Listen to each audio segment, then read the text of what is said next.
Heat exposure जर जास्त असेल तर मेल इन्फर्टिलिटी म्हणजे पुरुषांमध्ये वंध्यत्व होतं का? तर उत्तर आहे हो. जर प्रोफेशनल हझार्ड्स आहे, जर प्रोफेशनच असं आहे की कामच आपल्याला हीटमध्ये करायचं आहे, जिथे टेम्परेचर जास्त आहे किंवा अशा टाईमला करायचं आहे जिथे प्रेशर जास्त आहे, तर अशा प्रोफेशनमध्ये नेहमी इन्फर्टिलिटीचे प्रमाण थोडीशी जास्त असते पुरुषांमध्ये. कित्येकदा असं बोललं जातं की माझं वजन जास्त असेल तर काय झालं, त्याच्यामुळे मला इन्फर्टिलिटी नाही होऊ शकत. वेल, असं नाही आहे. मेल इन्फर्टिलिटीमध्ये ओबेसिटी हा तेवढीच कारणीभूत असते. का?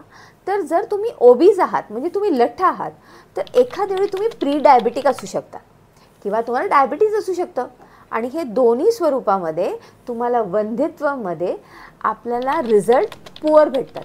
तर त्यासाठी ओबेसिटी हे नसावी आणि आपल्याला फिटनेसकडे वळायला पाहिजे. कित्येकदा पेशंट्स माझ्याकडे येतात आणि मला म्हणतात की मॅडम काही वर्षा अगोदर मला सेक्शुअली ट्रान्समिटेड डिझीज झालेला, तर मला आता इन्फर्टिलिटी होऊ शकते का? तर आन्सर आहे हो.